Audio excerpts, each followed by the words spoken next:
I have a new book coming out this year, and I'm so excited to tell you all about it. It is coming out October 5th, 2021 with Quarto Publishing. And here is the cover, revealing it for the first time. Welcome to the future. And this book is about technology and how technology might transform our world in the future. This little circle up here, it says robot friends, fusion energy, pet dinosaurs, and more. And all of those cool things are in this book, which was illustrated by Marcin Wolski.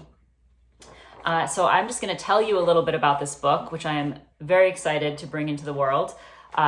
Each chapter describes some amazing technology that might bring us into a very different type of world in the future. For example, a world in which we have robots doing everything for us, or a world in which we're living much longer lives, or even possibly forever.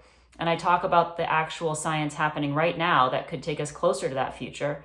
But then I also ask you to want to ponder whether that future is something we really want. How do we make sure that the future that this technology brings us to is one that is beneficial to all of humanity? How can we make sure that everyone on Earth is participating in making decisions about our future?